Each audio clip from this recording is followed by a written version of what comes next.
Hi everyone, good morning. Welcome है आप लोगों का एक नए दिन में एक नए ब्लॉग के साथ। तो अभी टाइम हो रहा है 8:30 और मैं अभी 1 घंटे पहले मैं उठी थी 7:30 के आसपास। और उठते ही मैंने मशीन लगाया था क्योंकि कंफर्टर मुझे धुलना था। यहाँ पे गर्मी हो रही है तो अब ये इसका मतलब यूज़ नहीं है, तो मैंने सोचा चलो धुल के ही अंदर डालूँ। तो मैंने उठते ही मशीन लगाया। उसके बाद मैंने जो भी मॉर्निंग की मेरी रूटीन होती है कि ड्राई फ्रूट्स खाना या फिर योगा करना, वॉक करना, वो सब मैंने किया। और तब तक इधर कंफर्टर भी धुल गया था और मुझे और भी आज मशीन 1-2 बारी लगाना है क्योंकि मुझे बेडशीट वगैरह भी चेंज करनी है। तो मैंने पहले इससे ही शुरू किया क्योंकि इसको सूखने में भी थोड़ा टाइम लग जाता है। फिर इसके बाद आ गई मैं सीधे ब्रेकफास्ट बनाने क्योंकि आज मेरे हस्बैंड घर पे ही हैं। उनका सिर्फ मंडे ट्यूसडे ही ऑफिस होता है और कभी कभी फ्राइडे जाते हैं। तो मुझे ब्रेकफास्ट भी बनाना था और भूख भी लग रही थी एक्चुअली में कि टाइम भी हो गया था, 8:30 हो रहा था। मैं ना ब्रेड टोस्ट तवा पे ही कर लेती हूँ क्योंकि अब टोस्टर एक तो निकालने का चक्कर हो जाता है और निकालो तो फिर रखने का भी चक्कर हो जाता है क्योंकि फिर बहुत सारा सामान फैला हुआ लगते रहता है स्लैब पे। ऑलरेडी इतना सामान किचन में रहता है तो इसलिए निकालने के चक्कर में मैं तवा पे ही कर लेती हूँ। तो गाइस यहाँ पे मैं ब्रेड सेक रही हूँ और पता नहीं क्यों प्रेगनेंसी में ना कुछ चीज़ें जो मैं बिल्कुल नहीं पसंद करती थी वो सब चीज़ें मैं बहुत खाने लगी हूँ। जैसे अंडा मुझे बहुत पसंद था और मैं बिल्कुल नहीं खाती क्योंकि मुझे डाइजेस्ट ही नहीं होता। ब्रेड मैं कभी नहीं खाती थी तो मैं बहुत खाती हूँ। तो गाइज़ नाश्ता करते ही सीधे मैं आ गई क्लीनिंग के लिए क्योंकि आज मुझे रूम की सफाई करनी थी, बेडशीट चेंज करना था। और कल रात को हस्बैंड दवाई लाए थे ना, तो मैं उसको जगह पे रखी भी नहीं थी, तो वो अभी मैं वही अरेंज कर रही हूँ। और साथ में ये एक बहुत बड़ा हेडेक है और अभी से और आफ्टर डिलीवरी भी दवाई लेना बहुत बड़ा हेडेक। मुझे दवाई खाना बिल्कुल नहीं पसंद है, इंजेक्शन से इतना डर लगता था। पर सही बात है कि सुना करती थी कि बच्चे ना मदर की ना सारी हरकतें, सारी आदतें चेंज कर देती है। सही बात है कि मैं इंजेक्शन लेने लगी और आराम से लेने लगी और दवाई खाना भी मतलब अब खाने लगी। ऐसे तो दवाई किसको ही पसंद होता है, बट फिर भी मैं बिल्कुल नहीं। जैसे नॉर्मली भी मेरी तबीयत ख़राब होती थी ना, जब तक बहुत ज़्यादा नहीं हो जाता था ना, तब तक मैं दवाई नहीं ले गाइज़ मुझे क्लीनिंग में ना बहुत ज़्यादा टाइम नहीं लगता। रीज़न ये है कि जैसे होता है ना कि मैं हफ्ते में 2 बारी क्लीन कर ही लेती हूँ। मतलब ये नहीं कि पहले गंदा होने दूँ फिर 15 दिन पे 1 बारी क्लीन करूँ, उसमें ना बहुत ज़्यादा टाइम लग जाता है और रूम अलग ही गंदा दिखते रहता है। तो जैसे ही हफ्ते में मैं 2 बारी बेडशीट चेंज करती हूँ ना, मैं साथ ही रूम का क्लीन कर देती हूँ, चाहे बेड हो या वार्डरोब हो, तो मैं सारा क्लीन कर देती हूँ।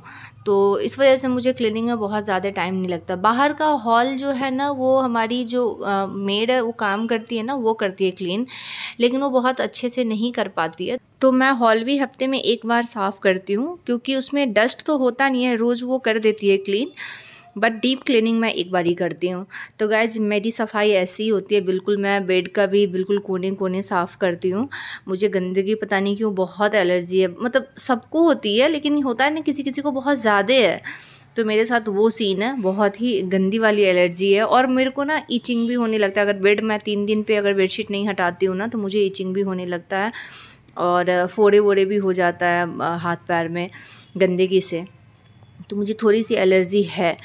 तो गैस मैं अपने रूम की पहले क्लीन करूँगी, फिर मैं अपने हस्बैंड का जो जहाँ पे उनका ऑफिस है, मतलब जहाँ पे वो काम करते हैं, जिस रूम में बैठ के दिन में वो उसी रूम में रहते हैं, वहीं पे काम करते हैं, तो मैं फिर उसके बाद उस रूम की सफाई करूँगी। और गाइस जो मेरा वार्डरोब है ना, पता नहीं क्यों ये आप लोगों को हमेशा वीडियो में दिखता होगा ना कि ये थोड़ा सा खुला रहता है। तो इसके खुले रहने का रीज़न ये है कि ये ख़राब हो गया, उसके आगे बंद ही नहीं होता है कि मैं इसे बंद करूँ। तो गाइज यहाँ पे मैं दूसरे रूम की क्लीनिंग कर रही हूँ और मेरे हस्बैंड काम कर रहे हैं यहाँ पे। अभी वो बेड पे बैठ गए क्योंकि मुझे टेबल भी साफ़ करना था और खिड़की विड़की ये सब कुछ साफ़ करना था। बहुत पता नहीं कैसे डस्ट इतना कैसे हो जाता, समझ नहीं आता है। बहुत गंदे वाले यहाँ पे मतलब डस्ट होता है। तो गाइज़ यहाँ पे मैं हॉल का भी टेबल वेबल साफ़ करके उसके बाद नहा ली। टाइम भी हो रहा था 11:30 पौने 12 के आसपास हो गया था। फिर मैंने ऑयल लगाया और ऑयल मैं यूज़ करती हूँ बायो ऑयल, जो मुझे बहुत अच्छे से मतलब इचिंग बहुत कंट्रोल हो गया मुझे इन ऑयल से। तो इसके बाद गाइज मैं चेहरे पे सिर्फ़ और सिर्फ मामा अर्थ का टोनर लगाती हूँ नहाने के बाद। कभी बहुत ज़्यादा ड्राई लगा तो कोल्ड क्रीम लगा लेती हूँ कोई विंटर का, लेकिन नॉर्मली मैं टोनर ही लगाती हूँ, वो भी मामा अर्थ का। इसके बाद मैं आ गई लंच बनाने के लिए। और लंच में आज हमारा कल रात से ही प्लान था कि हमें आलू पराठा बनाना है, और आलू मैं कल रात को ही बॉईल करके रख दी। एक्चुअली क्या होता है ना कि हाउसवाइफ बनने के बाद ना धीरे धीरे चीज़ें समझ आती है। अब मैं थोड़ा जल्दी उठने भी लगी हूँ, क्योंकि मैं बहुत लेट उठती थी, तो 7 बजे 7:30 बजे उठने लगी हूँ, क्योंकि अब हाउसवाइफ बनी हूँ तो थोड़ी आदतें धीरे धीरे चेंज कर, तुरंत तो नहीं हो पाएगा कि एकदम प्रॉपर जैसे होते हैं ना हाउसवाइफ, एकदम टाइम से रूटीन से हर चीज़ घड़ी देख के होती है, वो चीज़ तो बहुत टाइम लगेगा। लेकिन मैं थोड़ा कोशिश करती हूँ कि अब थोड़ा टाइम पे उठूँ। और मैं जब आलू बॉईल करती हूँ ना, जैसे अगर आज आलू बॉईल करना है तो मैं दो चार ना एक्स्ट्रा बॉईल करके फ्रिज में रख ही लेती हूँ। कभी अगर कुछ नहीं मन किया तो कम से कम ऑप्शन रहता है ना कि हम पराठे बना सके। तो कल दिन को ही मैंने बॉईल करा था। तो रात को मैंने बोला था कि सुबह पराठे बनाऊंगी नाश्ते में, तो हस्बैंड ने बोला कि नहीं, कि क्या करें, तुम लंच में नाश्ते बना लेना, अब वो पराठे बना लेना। तो और सुबह में ब्रेकफास्ट में ब्रेड वगैरह या पोहा वगैरह बना लेना। तो गाइज यहाँ पे मैं स्टफिंग में ना बिल्कुल मैं सिंपल ही बस गोल मिर्च का पाउडर, काली मिर्च का पाउडर डालती हूँ, और हल्का सा मिर्च और हल्दी का पाउडर, और धनिया पत्ता मैं ज़रूर डालती हूँ, क्योंकि आप अगर आलू पराठे में भी ना धनिया पत्ता का ना कोई टेस्ट ही नहीं आता। अगर थोड़ा पतला पतला बारीक कटा हुआ धनिया पत्ता डालिए ना, बहुत टेस्टी बनता है। और आलू के पराठे में ना बेसिकली मैटर करता है आपका स्टफिंग से भी ज़्यादा आटे का, कि आटे आप कैसे गूंद रहे हैं।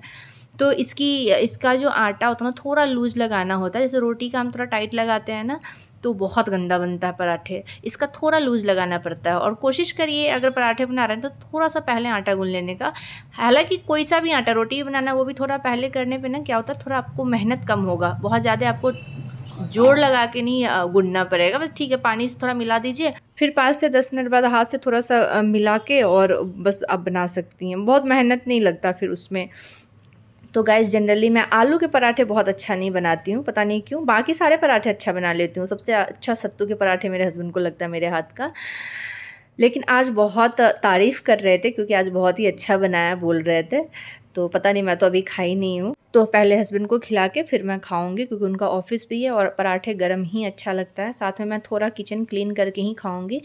और आज मुझे तवा नहीं धुलना है अभी, क्योंकि गरम तवा नहीं धुलना चाहिए। पानी पड़ने के बाद जो आवाज़ आती है ना, बहुत अशुभ माना जाता है। और गाइज आज का ब्लॉग मेरा दोपहर के लंच तक ही होगा, क्योंकि रात का खाना मेरे हस्बैंड बनाएंगे, आलू कटहल की सब्जी और चावल। ये हमारा कल ही रात को डिसाइड हो गया था।